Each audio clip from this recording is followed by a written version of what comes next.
Mesdames et mademoiselles et messieurs, bonsoir et bienvenue dans cette édition de Harleman Biggie où on va déconstruire un point très important, la modification de la Constitution qui est en train de se faire ou qui est déjà en train d'avoir fait à l'heure où je vous parle.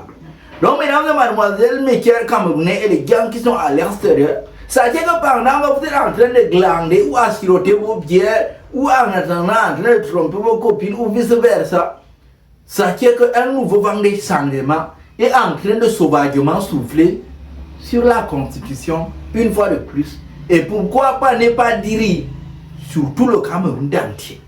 Heureusement, nous avons invité le docteur El Constantinus ici présent, qui va nous apporter son expertise et qui va nous déconstruire sur certaines questions très importantes qu'on va lui poser. Bonsoir docteur El Constantinus.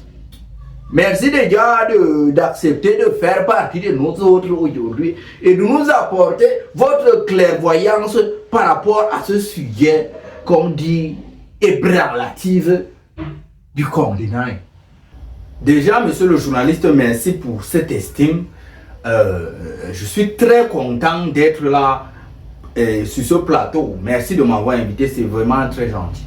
Sans plus tarder, on va amorcer. Docteur El Constantinus, selon les réseaux sociaux et d'autres spéculations, apparemment, la Constitution est en train d'être une fois de plus brutalisée ou retouchée, je ne sais pas trop. Oui. Comme on dit souvent, il n'y a pas de fumée sans feu. Et vice-versa. Donc, c'est un projet qui est vraiment en gestation et que, alors que je vous parle, a déjà pris racine.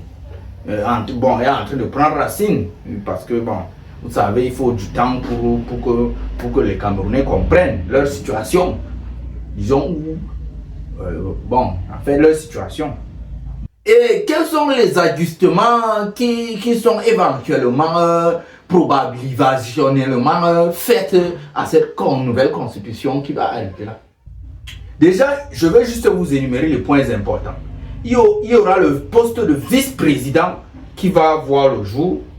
Et ça, c'est un point. Et l'autre point, c'est que la nouvelle constitution va donner le plein pouvoir au président. C'est vrai que le président a déjà le plein pouvoir. Va donner le plein pouvoir au président de la République sur le prolongement du mandat des maires.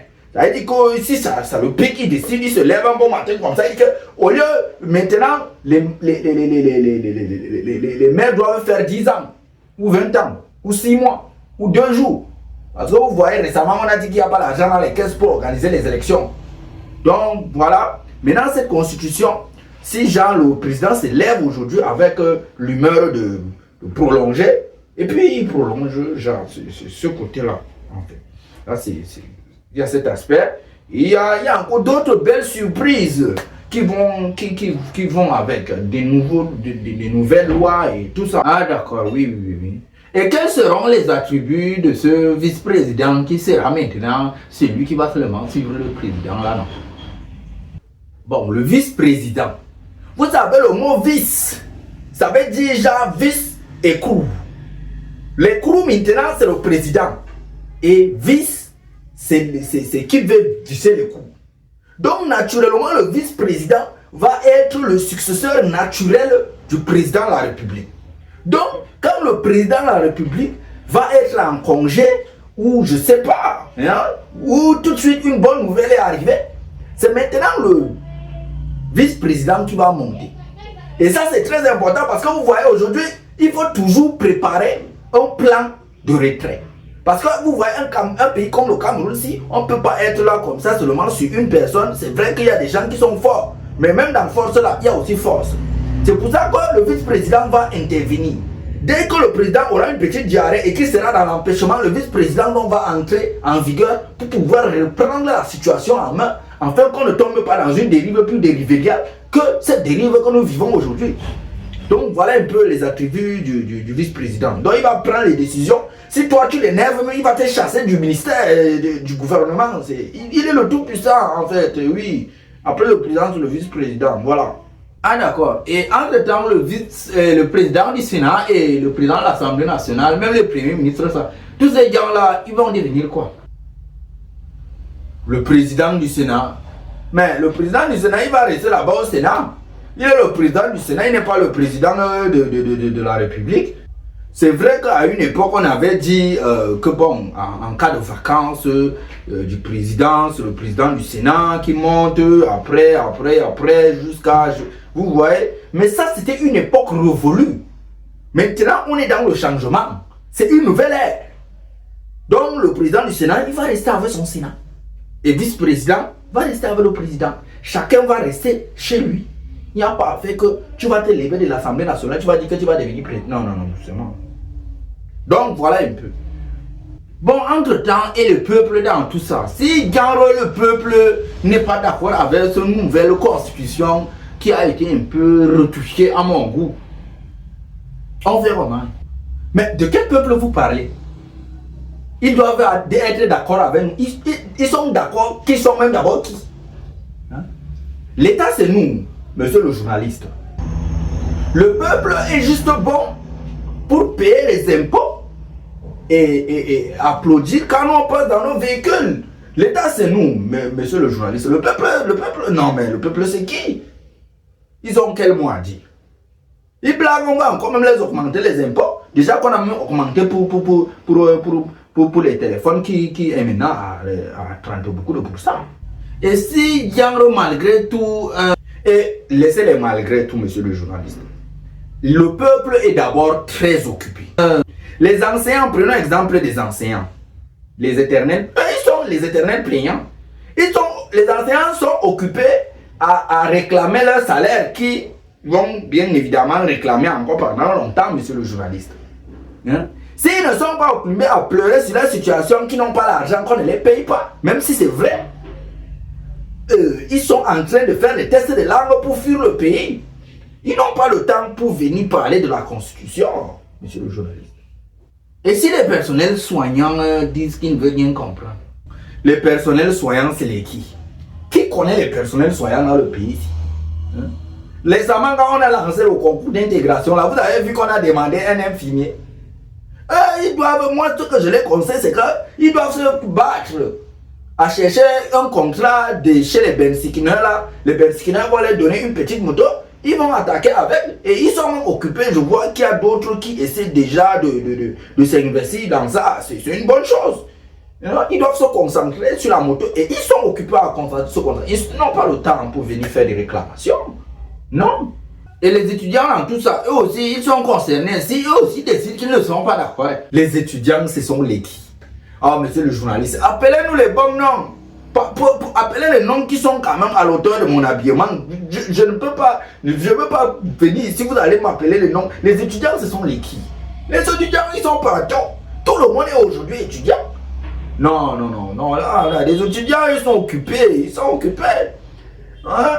Ils cherchent les moyens pour pouvoir rentrer à la maison, squatter les chambres de leurs petits frères. Tu penses qu'ils ont le temps pour venir ici parler de la Constitution? Non, ils sont trop occupés, ils n'ont pas le temps. Appelez les vrais noms. Bon, et les agents de maintien de l'ordre, les hommes en tenue, tout ça là. Et si eux aussi décident qu'ils ne sont pas d'accord, on fait comment? Parce que eux aussi, ils sont des citoyens lambda comme nous autres. Non? Ils ont aussi voté. Les hommes en tenue. Non, les hommes en tenue ne peuvent pas parler. Et ils ont l'habitude de la souffrance. Ils vont seulement rester silencieux. On va leur dire que bon, vous êtes, ils vont se calmer, ils vont rester tranquilles et souffrir en silence comme ils ont toujours souffert en silence. Est-ce qu'ils ont le temps pour venir faire le bruit, quoi. Ah non, ceux-là, ils sont de notre côté. Ce sont des gens convaincus de l'avance. Donc, ils ne vont même pas faire soulever de petites poussières comme ça. Et le petit peuple, les petits chochoros là, ils ne payent même pas les impôts. S'ils disent qu'ils ne veulent rien savoir malgré tout, je sais pas. Il suffit qu'on mette une bière en promotion, c'est réglé. Au pire, dans le pire des cas, si par exemple on n'arrive pas à mettre une bière, et on organise un petit match, c'est même moins coûteux. On organise un petit match amical entre peut-être le Cameroun, le Tchad, parce qu'on sait que le Tchad va perdre. Bon, à moins qu'ils apportent leur équipe féminine, là, ils pourront peut-être nous gagner.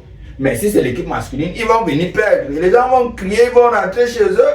Et puis c'est tout. Petit match de Real de Madrid, même là, les gens oublient leurs conditions de vie. Imaginez si on organise un match amical. Donc c'est ça, le bas peuple n'a pas le temps. Hein.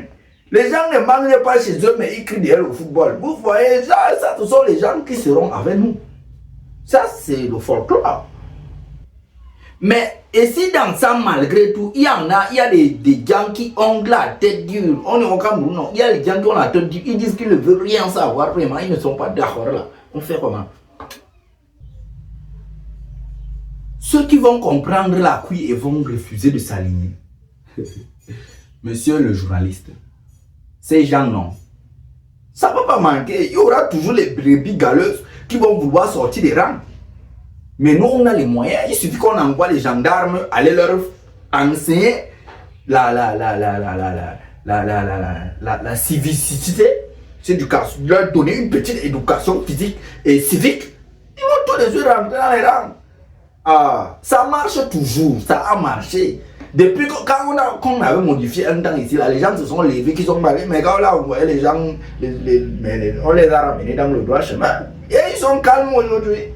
Ça marche, c'est une méthode infaillible. Ça marche toujours, monsieur le journaliste. Donc ne vous stressez pas, tout va aller pour le mieux. Le Camerounais, le bon Camerounais va rester à sa place. Le mauvais Camerounais, on va le ramener dans le droit chemin parce que l'État c'est nous. C'est nous qui décidons. Si on prend une décision, toi le Camerounais, tu dis que tu n'es pas d'accord. Ça veut dire que tu es contre nous. Et qui est contre nous est contre l'État. Tu es l'ennemi de la nation. Donc c'est aussi simple, c'est moi je ne me stresse pas. Je pense que tout ira pour le mieux et que ces décisions qui ont été prises vont vraiment aider à améliorer la situation du pays. Donc voilà un peu. Moi, ma seule doléance, c'est que bon, malgré tout, si quoi qu'on dise, il faut quand même arranger l'axe Ngaoundéré-Garoua parce qu'on souffre beaucoup là-bas. Donc voilà un peu. Ah d'accord, là c'est un peu plus clair. Donc, mesdames et mademoiselles, messieurs, vous l'aurez compris et vous l'aurez entendu. Car cela ne tienne, je reviens encore à souligner que non, je ne suis pas responsable de tout ce que l'autre cela vient de citer ici. Excusez ma vie, excusez mon séjour. Mesdames et mademoiselles, messieurs, bien que ce soit un débat, un pauvre qui parle beaucoup, ça fait mal à la tête. Nous sommes arrivés à la fin de notre édition du jour Halman Pikini. N'oubliez pas de vous abonner et de nous laisser un gros commentaire et de partager. Enfin, quelques Camerounais sachent la position ici dans ce continent. Car cela ne tient. Prenez soin de vous car la seule personne avec laquelle vous allez passer toute votre vie, c'est vous-même. Même si on modifie la constitution là, comment? Ciao, ciao.